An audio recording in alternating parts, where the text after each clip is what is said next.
نحمده ونصلی علی رسولہ الکریم۔ آپ صلی اللہ علیہ وسلم سے جو علوم کے بے حساب سمندر ہمیں ملے ہیں، ان میں سے ایک طب کا علم بھی ہے۔ اس سے ہم سب کو چاہیے کہ طب کی طرف توجہ دیں۔ مدارس دینیہ، سکول و کالج، ان سب کو چاہیے کہ آج جو امراض زیادہ بڑھ رہے ہیں اس کی وجہ یہ ہے کہ ہم طب کو توجہ نہیں دے رہے۔ ہم غیروں کے طریقوں کی طرف زیادہ توجہ دے رہے ہیں، لیکن طب نبوی صلی اللہ علیہ وسلم کو توجہ نہیں دے رہے اور طب کو بڑھا نہیں رہے۔ اب وہی کام جو آج لاکھوں روپے کے ٹیسٹوں سے ہوتے ہیں، تشخیص ہوتی ہے، بعض اوقات وہ بھی مکمل نہیں ہوتی، وہی کام ہمارے اطباء اسلام تھوڑی دیر کے اندر نبض دیکھ کے کر لیتے تھے اور یہ چند باتیں معلوم کر کے کر لیتے تھے۔ تو ہم سب کو چاہیے کہ طب کو توجہ دیں، اور حدیث میں جب کتاب الطب آتا ہے تو اس کو ایسے نہ پڑھائیں، اس کو کم از کم 2 ہفتے تو دے دیں۔ ہمارے ہاں تو کتاب الطب جب آتا ہے تو بہت ہی مختصر انداز میں اس کو پڑھاتے نہیں، طب کو باقاعدہ پڑھایا جائے۔ اور اس کے ساتھ ساتھ میری گزارش یہ بھی ہے کہ ملک کے اندر ایسے باغات اور پوری دنیا میں قائم کیے جائیں جن باغات کے اندر درخت لگائے جائیں اور جڑی بوٹیاں لگائی جائیں اور اس کے سامنے ایک بورڈ لگا دیا جائے اس کے فوائد کا۔ مثلا نیم کا درخت ہے، اب نیم کے درخت کے آگے اس کے فوائد لکھے ہوں کہ نیم کے پتوں کے یہ فائدے ہیں، نیم کے درخت کے جڑ کے فائدے یہ ہیں، چھلکے کے یہ فائدے ہیں، اور اس کے ساتھ ساتھ بقائن یا دریک کا درخت ہے وہ لگایا جائے اور اس کے فوائد لگائے جائیں۔ کیکر کا درخت ہے جو بہت ہی فائدہ مند ہے، کیکر کے ایک ایک چیز کام کی ہے، اس کے درخت کا چھلکا کام کا، اور اس کے پتے کام کے، اس کے پھول کام کے، اس کی گوند کام کی، ایک ایک چیز کام میں آ رہی ہے، اس کی پھلیاں کام کی۔ تو یہ سارا ایک بورڈ اس کے سامنے لگ رہا ہو۔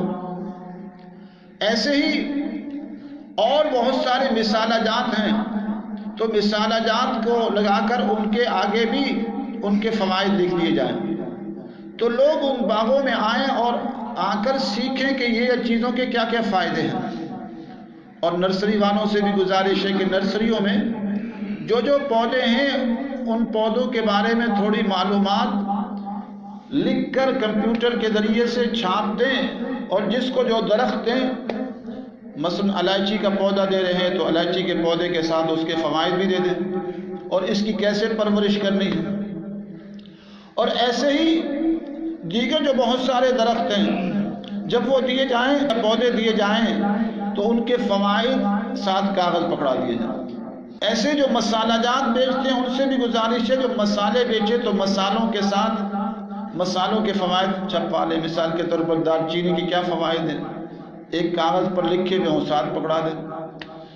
اور اجوائن ہے تو اجوائن کے کیا فوائد ہیں، کالی مرچ ہے تو کالی مرچ کے کیا فوائد ہیں، جائفل ہے تو جائفل کے کیا فوائد ہیں۔ تو اس سے یہ ہوگا کہ گھروں میں اس کی معلومات بھی پہنچیں گی کیسے استعمال کرنا۔ ورنہ آج کل بازار میں جاؤ تو یہ سب تھیلیوں میں چیزیں ملتی ہیں، کوئی پتہ نہیں ہوتا اس کے کیا فوائد ہیں، کیسے استعمال کرنا۔ کلونجی بیچ رہے ہیں تو کلونجی کے اوپر ایک استاد ورقہ دے دیں یا اس کے اوپر چھاپ دیں، جو پلاسٹک ہے اس پر بھی چھپ سکتا ہے کہ کلونجی کے یہ فوائد ہیں، کیسے استعمال کرنا، اس کا مزاج کیا ہے، تاکہ جو بھی کلونجی لے اسے پتہ ہو کہ کلونجی کو کیسے استعمال کرنا۔ اور اس کے ساتھ ساتھ مدارس دینیہ میں اس کو پڑھایا بھی جائے، اور وہ مدارس جن کے پاس کافی بڑی زمینیں ہیں اور ساتھ اضافی زمینیں وہ باغ لگائیں، اور ان باغوں کے اندر 200، 250، 300 درخت یا پودے لگا کر ان کے فوائد لکھ کر بورڈ لگا دیں، اور لوگ زیارت کے لیے آئیں، باغ میں تفریح بھی ہوگی اور ساتھ ساتھ معلومات بھی ہوگی، اور ساتھ ساتھ طب نبوی کی روشنی میں لکھ دیں کہ اس کو کیسے استعمال کرنا، طب نبوی کے قاعدے اور اصول کیا ہیں۔ خیر الناس من ينفع الناس کا مصداق بن جائے کہ بہترین انسان وہ ہے جو لوگوں کو نفع دے. ایسے پھل جو فروخت کرتے ہیں، سبزیاں، تو پھل فروخت کرنے والے بھی یہ کریں کہ پھلوں کے فوائد بازار سے ایسے چھپنے چاہیے. انشاءاللہ ہمارا بھی ارادہ ہے کہ جب آم فروخت کر رہے ہیں تو آم کے ساتھ ایک ورقہ بھی ساتھ دے دیں. وہ کتنے کا پڑے گا؟ 1 روپیہ 1.5 روپے کا پڑے گا، اس کی بھی بے شک قیمت ساتھ لیں. اور انار فروخت کریں تو انار کو کیسے استعمال کرنا ہے، انار کا چھلکا کتنے کام کا. بعض لوگ یہ کہتے ہیں، اطباء یہ کہتے ہیں کہ انار کا چھلکا انار سے زیادہ فائدہ مند ہے. انار کے چھلکے کے فوائد انار کے اندر سے زیادہ ہیں، لیکن ہم کیا کرتے ہیں، انار کے چھلکوں کو پھینک دیتے ہیں. آم کا چھلکا کام کا، آم کے اندر گٹھلی کام کی، اور آم کے پتے کام کے.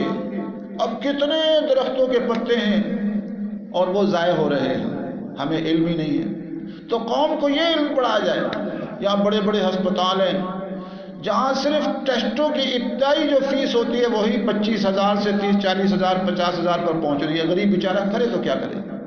وہاں فلاں ٹیسٹ کراؤ، فلاں ٹیسٹ کراؤ، فلاں ٹیسٹ کراؤ. ان سارے ڈاکٹروں کو نبض دیکھنا سکھانا چاہیے. وہ ڈاکٹر ہی نہیں ہے جو نبض کے ذریعے سے بتا نہ سکے، وہ کیسا ڈاکٹر ہے؟ میں نے خود ایسے حکیم دیکھے. ایک حکیم صاحب تھے، ان کے پاس میں اور میری والدہ صاحبہ، والد صاحب گئے تو ابا جی رحمۃ اللہ علیہ کچھ بات بتلانے لگے. انہوں نے فرمایا نہیں، آپ نے کچھ نہیں بتانا. اگر آپ نے بتایا تو پھر میری حکمت کیا ہوئی؟ میں نبض دیکھ کے سارا کوئی بتاؤں گا. تو انہوں نے میری نبض دیکھی، والد صاحب کی والدہ کی نبض دیکھی، ساری بیماریاں اول سے آخر تک بتا دی. یہ ہے طب، اسے کہتے ہیں طب. یہ کیا جاؤ ٹیسٹ کراؤ، ٹیسٹ کراؤ، ٹیسٹ کراؤ، ٹیسٹ کراؤ، کرتے کرتے کرتے آگے بعد اوقات وہ بھی غلط ثابت ہو جائے. اس لیے ہم سب کو چاہیے کہ ہم طب نبوی صلی اللہ علیہ وسلم کو پڑھیں اور اس کی روشنی میں زندگی گزاریں تو بہت سارے مسائل حل ہو سکتے ہیں. اللہ تبارک و تعالی ہم سب کو اس کی توفیق نصیب فرمائے. وآخر دعوانا الحمدللہ رب العالمین.